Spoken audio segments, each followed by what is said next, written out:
Yo, what's up, guys? I just got done watching the Bulls and Bucks game. In today's video, I'm going to be recapping that game, talking about how the Bulls are locked into the 10th seed in the Eastern Conference, also talking about how Zach LaVine is upset with how the Bulls have been playing as of late, and also talking about this article that just came out about Ayo Dosunmu, talking about his off-season plans, and many more topics and updates later in today's video. But nonetheless, before I jump into today's video, make sure you guys are subscribed to the channel. Also, leave a quick like below today's video. It takes a second and it helps me out a lot. And leave some comments and questions below today's video about all the topics, updates, and just the past few Bulls games and how they've been playing. But nonetheless, let's just jump right into today's video in this quick little recap. Obviously, the Bulls did lose yesterday to the Bucks, and the Bulls are now officially locked into the 10th seed in the Eastern Conference. And I'm going to be real, I'm not going to talk much about this Bucks game. I also want to talk a little bit about that Hawks game just the other day. There's not much to say. I mean, Vooch played alright. Zach LaVine really struggled. DeRozan played one of the worst games of his whole career. Bobby Portis had 27. Drew Holiday almost had a triple-double. The Bucks have now clinched the #1 seed in the Eastern Conference. And with the Bulls officially clinching the 10th seed in the East, it's looking more and more likely that the Raptors will be the one to land the #9 seed. The Hawks are up one game on the Raptors with 2 to play, and they currently hold the tiebreaker. So it does seem like the Bulls and the Raptors are going to be playing in Game 1 of the play-in tournament, and in my eyes, that's the worst matchup possible for the Bulls in the play-in tournament. I would much rather play the Hawks in the tournament than the Raptors in my eyes. So that matchup definitely sucks, and let's not even forget about these past 2 games. I mean, losing to the Hawks without Trey and Hunter, that is just disappointing. And then also losing to the Bucks without Giannis and Chris Middleton for most of the game. I don't know what to say. The Bulls are looking like their old self, and I honestly can't say I'm surprised, but I can certainly say I'm very disappointed. I thought this team, I'd say, took a step forward, but I guess not. I guess this team has learned nothing, and with how the Bulls have been playing as of late, Zach LaVine is not happy. He did talk post-game versus the Hawks game, and he was really upset. Also, I just wanted to throw this tweet in here also. The Bulls have also only finished over 500 once in the last 7 years. That's just disappointing. We deserve better as Bulls fans. And also with the Bulls locked into the 10th seed no matter what, Billy Donovan did say he does expect the medical staff to have some conversations with DeMar DeRozan, Zach LaVine, and Vooch about whether or not to play Friday in Dallas. Billy Donovan did say he thinks it's important for them to play Sunday in the regular season final versus the Pistons for rhythm, even if not for normal minutes. And with the Bulls officially locked into the 10th seed, I'd say lose out this season. Try and raise the percentage to keep that draft pick. The Bulls playing game is April 12th, more than likely in Toronto, maybe Atlanta, but I guess we'll see how the season finishes for those teams. Definitely leave some comments and questions below today's video about the past 2 Bulls games and how they've came out flat and just played disappointing performances in my eyes, and also how you guys feel about the Bulls likely playing the Raptors in the play-in tournament. And like I did say earlier in today's video, I mentioned how Zach LaVine has been upset about how the past 2 Bulls games have went, and after the Hawks game, he did talk post-game, and obviously they were missing Trey Young, and he did say every one of these games is a must-win game for us.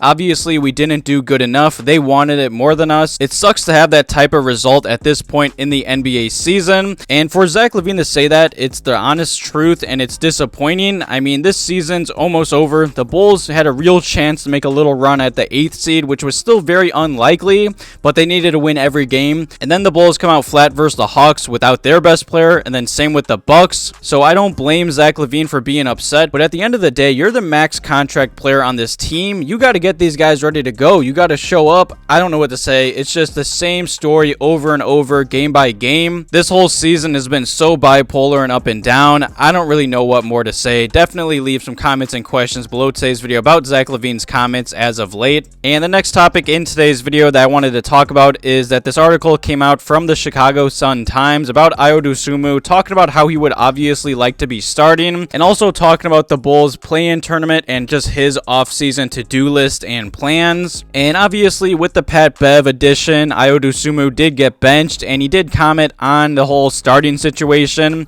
and he did say if it means wins, however, he doesn't care. He's all for it. He did say at the end of the day, everyone is a competitor and wants to start. That's just the reality of it. But at this time of the year, it's all about trying to get as many wins wins as possible. You really don't have any time to worry about anything else other than that, because in about a week we're pretty much going into a play-in situation where you either win or lose and your season can be over with. My mindset is all about winning. Do whatever it takes to help us do that, which is a great answer from Ayo Dosunmu. And in this article, they did say in an offseason in which the Bulls could very well have to choose between re-signing Coby White or re-signing Ayo Dosunmu. Ayo Dosunmu did say, for sure, I have a lot of work to do. If you want to reach the goals that a competitor wants to reach, you always have things you say you want to work on. You look back at games like 10 through 15 and say, wow, if I had that knowledge I have now for those games, it would be different. There would definitely be an offseason plan, but my mindset is focused on these last few games and then doing whatever it takes to secure us a playoff spot. You love to hear that answer from Ayo. There was some reports that came out last summer that he had a big offseason. You know, his play obviously this year has kind of been up and down. If you look at his numbers though, they are about the same as last year. I would like for him to get stronger and continue to work on his three-point shot. I feel like that's a big key for him going into this offseason. And the final topic in today's video, I wanted to talk about Patrick Williams being the X factor for the Chicago Bulls in the play-in tournament and the playoffs if they do make it that far. And even though these past two Bulls games have been pretty rough to watch, one of the few positives versus the Hawks was Patrick Williams' play. In 27 minutes, he did have 15 points, 2 of 5 from the three-point line, 6 of 9 from the field. He had 2 rebounds, 1 assist, 2 steals, and 2 blocks. Now, he did struggle yesterday versus the Bucks, but the whole team really did, especially DeMar.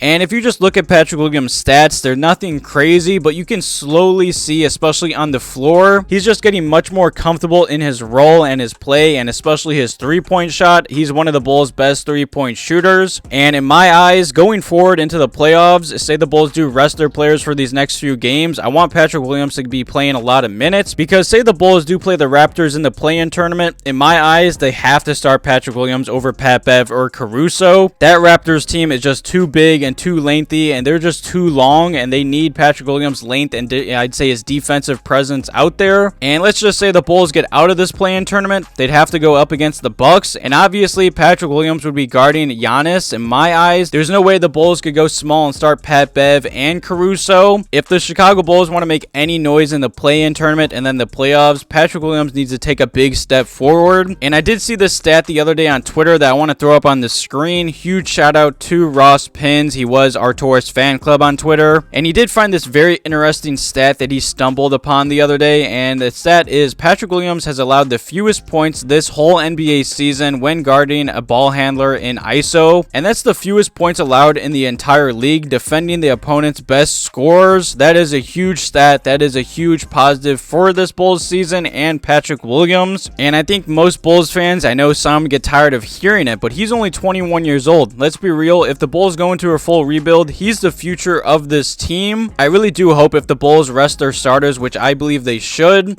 I hope Patrick Williams and the young guys get a bunch of minutes to finish out this season, because the Bulls are going to need Patrick Williams to show up in the play-in tournament and the NBA playoffs. Definitely leave some comments and questions below today's video, obviously about the current state of the Chicago Bulls, all the topics and updates I talked about in today's video, and just the Bulls being locked into the 10th seed and more than likely playing the Raptors in the play-in tournament. Thank you guys for watching today's video. Have a good one.